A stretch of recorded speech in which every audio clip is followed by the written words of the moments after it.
सांगली लोकसभेच्या निवडणुकीकडे संपूर्ण राज्याचे लक्ष लागले आहे। या लोकसभेच्या आखाड्यातील उमेदवार ठरल्याने निवडणूक वातावरण चांगलेच तापले।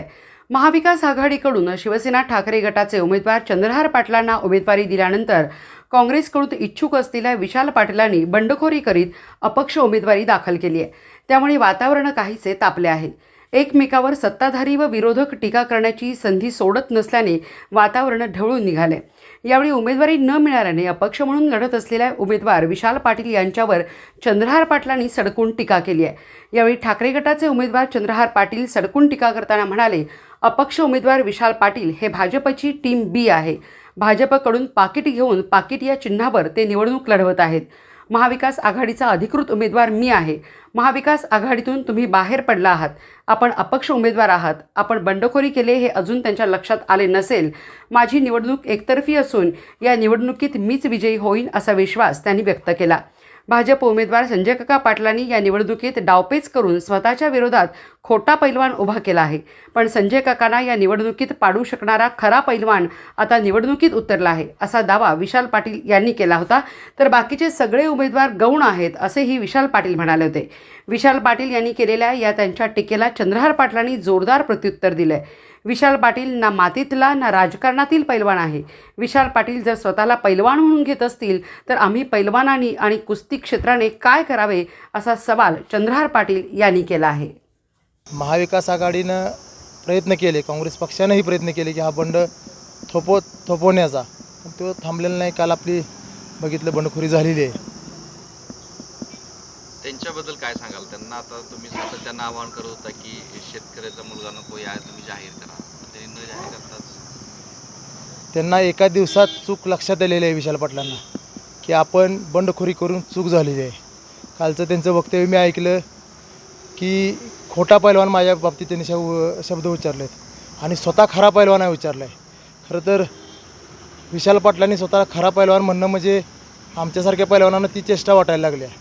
विशाल पाटील पैलवान झाले तर महाराष्ट्रातल्या सगळ्या पैलवानांनी तालीमी सोडून घरी गेलं पाहिजे, कारण राजकारणातला पैलवान म्हणजे या निवडणुकीत ती चूक झालेली आहे, त्यांच्या लक्षात आलेली आहे, पायाखालची वाळू सरकलेली आहे त्यांच्या। म्हणून कुठंतरी पैलवान म्हणून आपलं कुठं काय जमतंय का? कारण आज डबल महाराष्ट्र केसरी आपल्यासमोर उभा आहे। त्यामुळं पैलवान हा शब्द वापरून काय जमतंय का? राजकारणातला पैलवान असेल किंवा कुस्तीतला असेल, पैलवान शब्द वापरून काय आपलं कुठं काय दुकान बसतंय का? हा त्यांचा केविलवाना प्रयत्न आहे।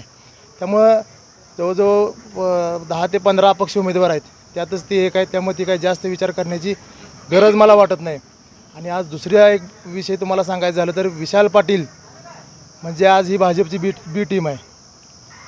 मी सरळ स्पष्ट म्हणेन, भाजपचं पाकिट घेऊन पाकिट या चिन्हावर ते आज उमेदवारी करतायत। त्यामुळं ह्या गोष्टीला मी महत्त्व देत नाही, लक्ष देत नाही, कारण 10-15 अपक्ष उमेदवार आहेत, त्यातच एक ते आहेत।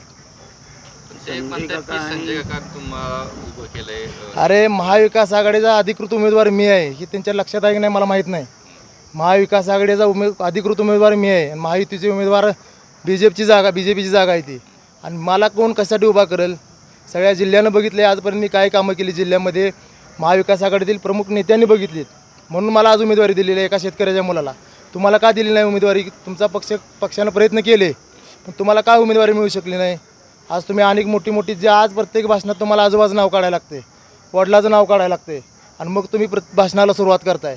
आज वसंतदादा कारखान्यावरचं नाव जात असताना, तिथं दुसऱ्या कंपनीचं नाव येत असताना त्यावेळी तुम्हाला लाज वाटली नाही का? आपल्या आजोबाचं नाव इथनं जातं आहे, वसंत बाजार असेल, अशा अनेक संस्था ज्यावेळी बंद पडत होत्या त्यावेळी आजोबा कुठे गेले तुमचे? वसंतदादा एवढं मोठं नाव महाराष्ट्रामध्ये, एवढा मोठं आभाळ एवढं नाव आहे त्यांचं नाव बाकीच्या पक्षांनी संपवलेलं नाही। त्यांचा जो आरोप आहे, तुम्ही घरच्या लोकांनी ते नाव संपवलेलं आहे। त्यामुळे ह्या गोष्टीत कुठं मी जास्त, आता मला तुम्ही जास्त त्यात खोलात नेऊ नका। हे जे चाललेलं आहे, महाविकास आघाडीचा अधिकृत उमेदवार मी आहे, कोणी मला उभा करण्याची काही गरज नाही। सर्व प्रमुख पक्षाच्या नेत्यांनी माझ्यावर विश्वास ठेवला, आमच्या सांगली लोकसभा मतदारसंघातल्या जनतेवर विश्वास ठेवला आणि ही उमेदवारी मला दिलेली आहे। प्रचार सुरू कसा आहे जिल्ह्यावर? जिल्ह्याभरामध्ये अगदी उत्स्फूर्त प्रतिसादामध्ये प्रचार सुरू आहे। काल कवठेमंकाळ तालुका आमचा बऱ्यापैकी पूर्ण झाला। आज मिरज तालुक्यामध्ये आम्ही प्रचाराच्या निमित्ताने गावोगावी जातो आहे। आज एवढं ऊन असूनसुद्धा अनेक शेतकरी असतील, ज्येष्ठ असतील, युवक असतील, अगदी आमची वाट बघत बसून आमचं स्वागत करत आहेत। आणि खरं अगदी जोमानं आमचा प्रचार सुरू आहे. आज मिरज तालुक्यामध्ये आहे आम्ही आणि इथून पुढं पूर्ण संध्याकाळपर्यंत आमचा मिरज तालुका पूर्ण होईल.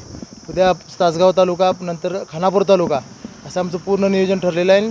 अतिशय उत्स्फूर्त प्रतिसादामध्ये आमचा प्रचार सुरू आहे. प्रचार सभांचं ठरतंय मोठमोठ्या नेत्यांचं. येणाऱ्या 2 तारीख फायनल आहे उद्धवसाहेब ठाकरेंची सांगली शहरामध्ये.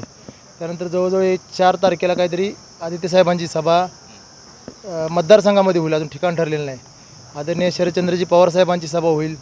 काँग्रेसचे वरिष्ठ नेत्यांची तारीख घ्यायचं काम चालू आहे. आता उद्या एक मेळावा आहे काँग्रेसच्या सर्व प्रमुख नेत्यांचा, त्यात आपली काँग्रेसच्या सभेची तारीख उद्या ठरेल.